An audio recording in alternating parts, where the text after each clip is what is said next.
Hello everybody, it is Rick with Stumpt, and I'm back playing more Kerbal Space Program, and you can see I've got a ship ready to be launched here. Look at this. This ship's getting to Duna today, guys. And we're gonna do it for little Lisa. Little Lisa, who was lost in space. Now, we hired little Lisa. I keep calling her Little Lisa. I call her product Little Lisa's patented animal slurry. It's a Simpsons thing, okay, guys? We hired Lisa because she was dumb and she was courageous. She had both of those things in spades. And ultimately, that's what led to her orbiting in space. It was all her fault and not my fault at all. It was 100% her fault. But this time, we're going to make sure that Jeb, and that's right, we're sending Jeb, gets the job done. What we lacked last time was proper planning. And what we're going to do this time is properly plan. And the first thing to our proper planning is going to be making sure that we pick an optimal time to launch. So I want to make sure that we get Kerbin in a better alignment with Duna. So we're just going to wait until they line up a little bit better. Basically, we want to form a 90-degree angle between the sun, Kerbin, and Duna. All right? So we'll wait until they get to about that point. And we're almost there. It's almost there. It's looking pretty good. Almost there. Not quite. And there. That actually looks pretty good. Maybe a little bit closer. There we go. So we've got sort of a 90-degree angle here, you see? Bam, bam, more or less. And that is going to be a pretty good distance between Kerbin and Duna for what we need to do. All systems go. All stages checked. We should be good to launch. You ready, Jeb? Jeb's ready. He's always ready. He's the only one crazy enough to get this job done. And I've built this thing Tonka tough, guys. This thing is super duper tough. It has 5 of the strongest thrusters money can buy, 4 of which are launching right now. We'll save that center one for later, and we're just gonna go straight up until we hit about 300 meters per second and about 10,000 meters in altitude. Then we'll start to curve it to a 45-degree angle, get our orbit good, and then we'll pick a maneuver to get to Duna. But let's talk about what's gonna happen once Jeb gets there, because we've got everything that we need to get him there, but we don't have anything that we need to get him home. And Jeb, he's going to live on Duna. It's going to be his very own planet until we can send another party to come get him. So he's sort of a pioneer. He's an explorer. He's like the Lewis and Clark of space. He's going to forge a path ahead. And later on, we're going to send a party to Duna to go meet him. He's just going to go scout locations and whatnot, live out there alone for a few years. And, you know, I talked to him, and he's fine with that. He's like, you know, it'd do my mind good. I'll have my very own planet. That's very nice. It's very nice to have your very own planet. Well, I say that. Fingers crossed there's no, Dunians living out there. Would that be what they would be called? Dunians? I mean, if people who live on Mars would be Martians, would they be Duna and Dunites? I don't know. What do you guys think? Let me know. What's your opinion on what the people of Duna would be called?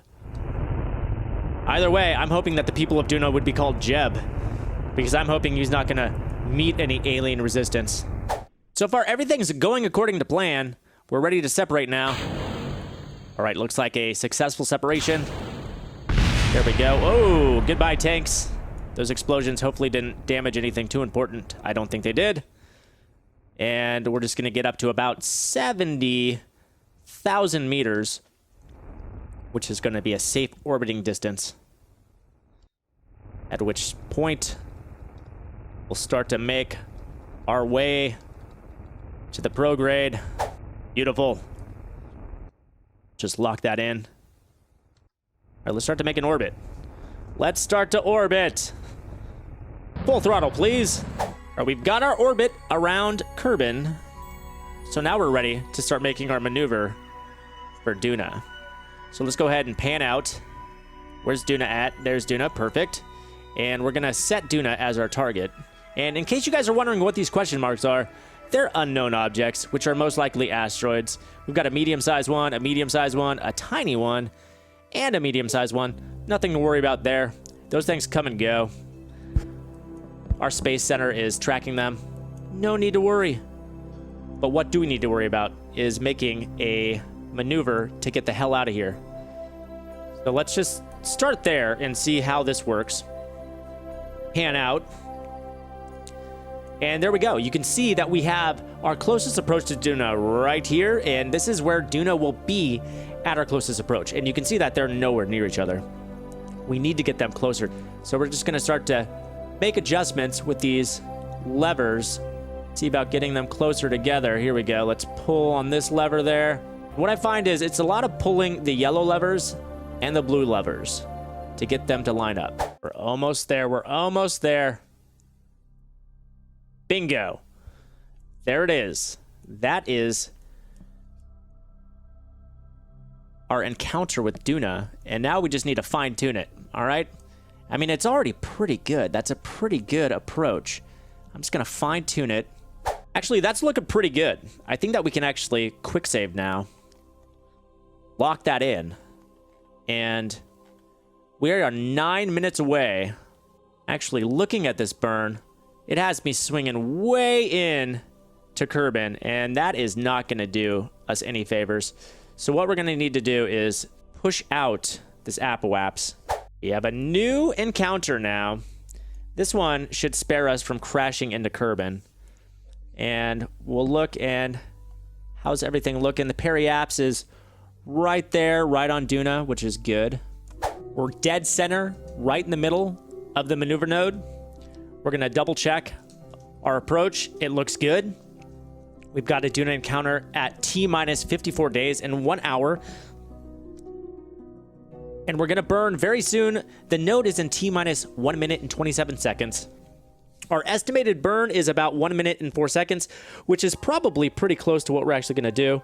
So what we're going to want is half of the burn on one side of the T node and half of the burn on the other. So what that means is if we've got an estimated burn of 1 minute and 4 seconds, we want, let's see, that would be 32 seconds on the T minus side and 32 seconds on the T plus side. So we'll want to start our burn at T minus 32 seconds, or right there's about, okay? We're not even centered up with where we need to be at the moment. Okay, we're going to need to launch. Okay, just in time. Good. Full burn.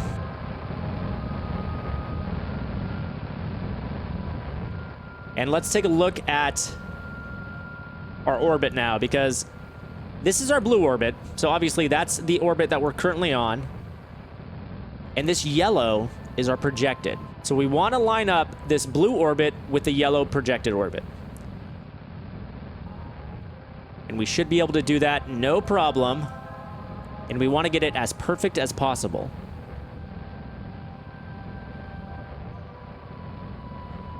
Kill it. Just finish it off a little bit there. And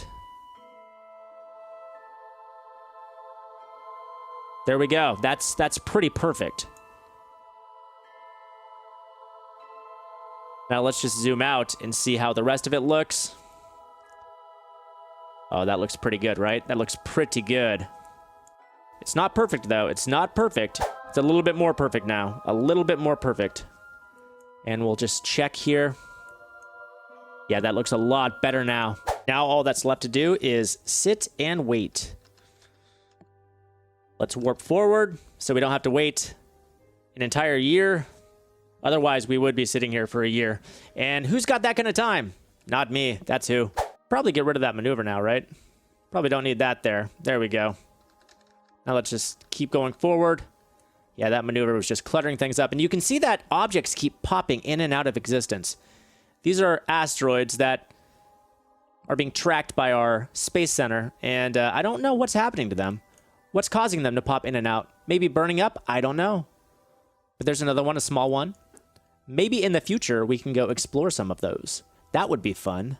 But I think I'm going to need a little bit more skill before we get to that point. First, let's land on Duna. All right? And then we can talk about landing on asteroids. Now, I've got a good feeling about this. We're about to come up to our Duna encounter. 6 days away and counting. Now, we don't want to bungle this. Okay, whoa. Take it easy. Nice and easy. As we approach. There it is. There's Duna.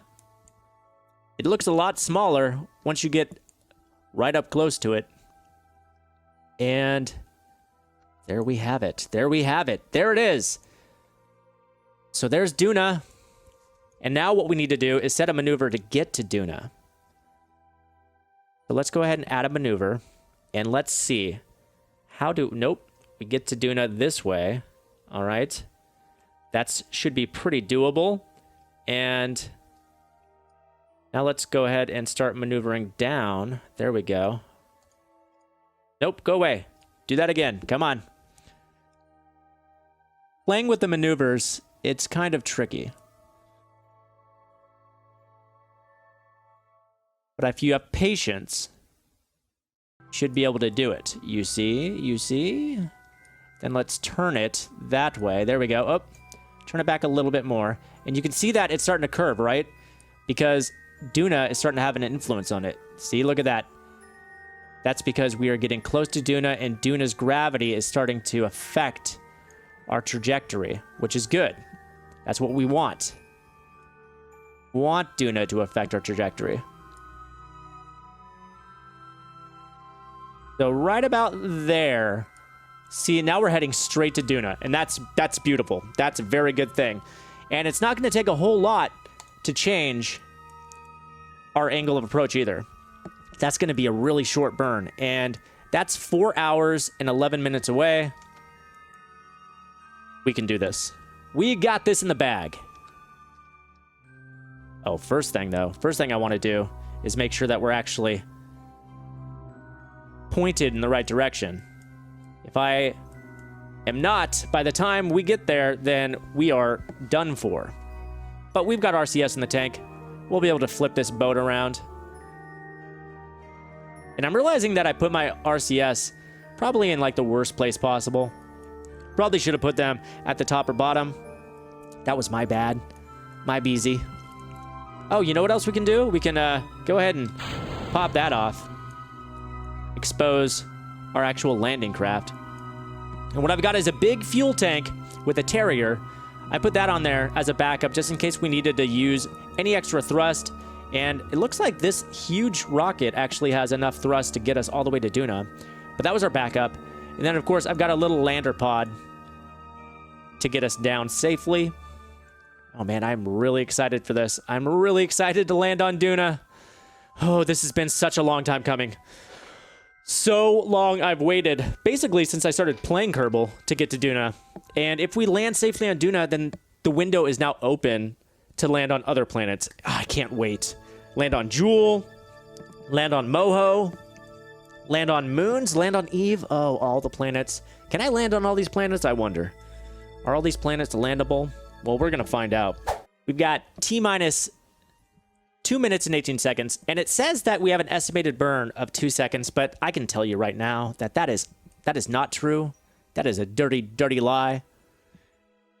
I'm going to say that we're probably going to burn closer to 30 seconds, if anything, which means that we need to go ahead and speed up just a little bit, because if we're going to burn for 30 seconds, and keeping in mind that we want to burn half before and half after the maneuver, then we're going to want to get to around 15 seconds when we do this burn. And since we are so close to Duna, or at least a lot closer than we were when we were on Kerbin, our margin of error is a lot more gracious this time. So we've got a lot more wiggle room. And I'm just going to go ahead and start burning now.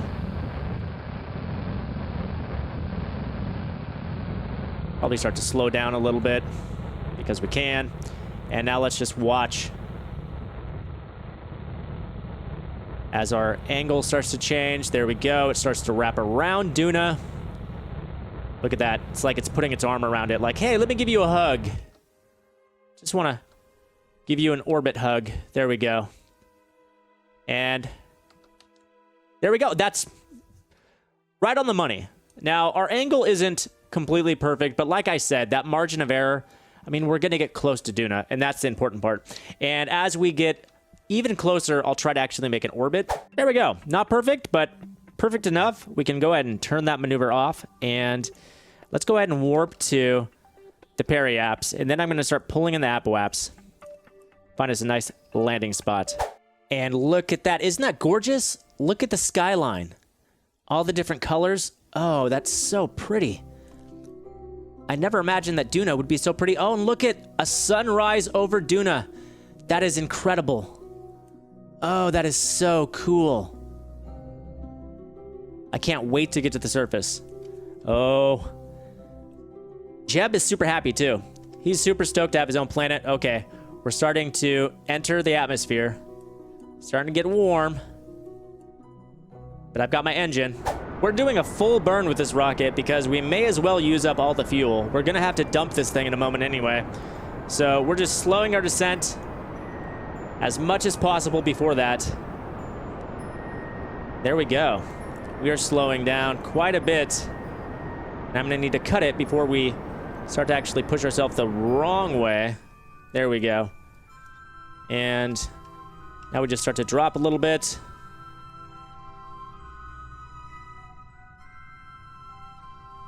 And I'm gonna burn it one more time before we dump the rocket.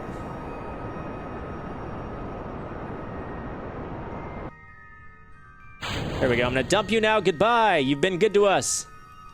And turn this rocket on as we begin our descent. Go ahead and deploy. There we go.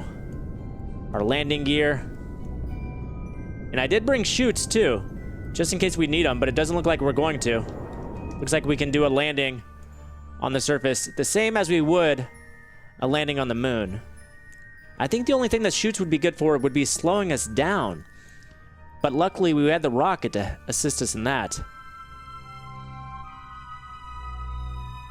Now I suppose I could just deploy the chutes. Just because I can. See what happens.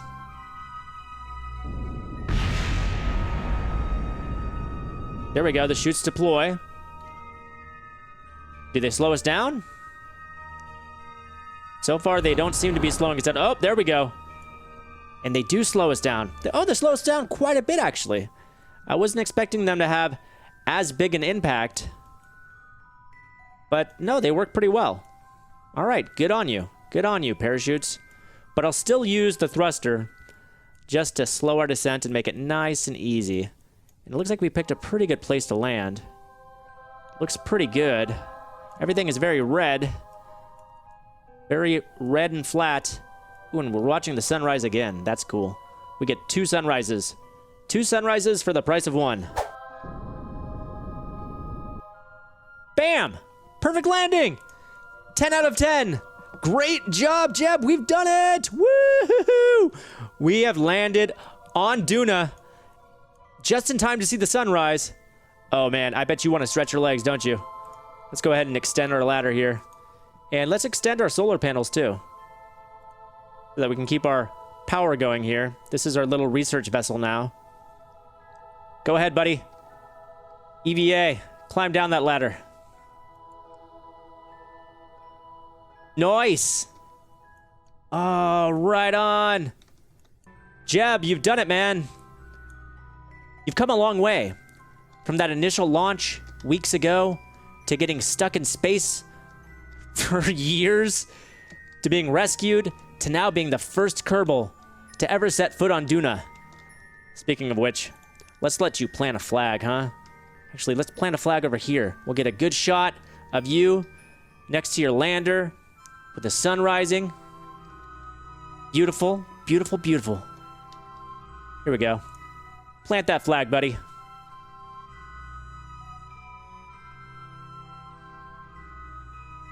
Very nice. All right. And we're going to say Duna Mission 1. And we're going to call this It's Jeb's Planet now.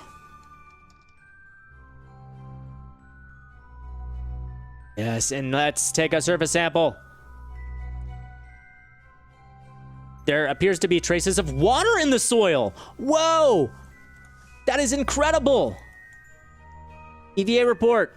After much test, you determined the red sand castles are plausible. Yes! He's gonna build all sorts of red sand castles. Let's check out how the goo pod's doing. It is, you observed the goo. That's all it says. Okay. Goo's been observed. Here we go, and we're uploading that data that's been sent to Kerbin. Let's take the seismic reading here. There does not appear to be significant seismic activity on the planet. It is possible that it's no longer geologically active. Oh, all right. Send that home. What about the pressure? Oh, gravity scan. The sensor performs a detailed, calibrated sweep of local gravity on Duna. Send that back home. Here's the pressure. Barometric pressure reads the atmosphere is pretty thin. Even at the surface, you don't think parachutes or wings would work very well here. Well, we tested the parachute theory, so that's busted. We know that they work pretty well. And lastly, we'll log the temperature. And it doesn't tell us much about the temperature, other than it's been collected. All right, so all of our research is done. That's in the bag. I guess we can do a little bit more exploring. Come on, let's EVA one more time, buddy. Let's explore that big rock in the distance. All right? Yeah, the atmosphere is pretty thin. I can actually fly on it, you know, which is pretty cool. Whoa, what exploded? What exploded? Oh God, I thought that was me. That explosion came at the worst time. Oh, that would be really unfortunate if Jeb makes it all this way and somehow his RCS explodes, killing him instantly. Oh man, that's not gonna happen. Don't worry, Jeb, that's not gonna happen. If anything, you're just gonna keep falling on your face like that, but it's all right because you're resilient. That's right, you get right back up. Nothing's gonna keep this guy down. I'm gonna put the RCS away. Let's just run. Let's book it. Come on, buddy. You're almost to that big rock. We've made it to the big rock. Now I say we climb the big rock. There you go. Bust out that RCS, buddy. Let's climb. Get to the top of that rock. Whoa, I went through the rock. The rock, it's a fake rock. Oh, that's crafty. That's crafty, Duna. You're projecting holographic rocks onto your surface. Look at this. Look at this. Rocks that aren't really rocks. I never would have thought that that's a thing. But look at this. You can just walk right through rocks on Duna. Who knew? Duna, what other mysteries do you hold? We'll have to find out in future episodes, guys, because that's going to be where we're going to wrap it up for this episode of Kerbal Space Program. And we did it, finally. We can check Duna off the list of things to do, but there are still so many things left to do. Like I mentioned in the trip to Duna, that there's asteroids that we can explore, and tons of other planets and moons to explore too. I'll let you know that in practicing for this trip, I accidentally created an encounter with Jewel, and I came pretty close to Jewel, actually. I considered doing an episode on it, but in the end, it was a complete failure. But if you guys would like to see me try to get to Jewel, or really any other planet, let me know in the comments, guys. Let me know what you guys want to see me explore, and I'm really looking forward to doing more of this with you guys. Anyhow, if you liked this episode, and I hope you did, be sure to give it a like, favorite, share, and subscribe, and come back next time. I'll see you guys then.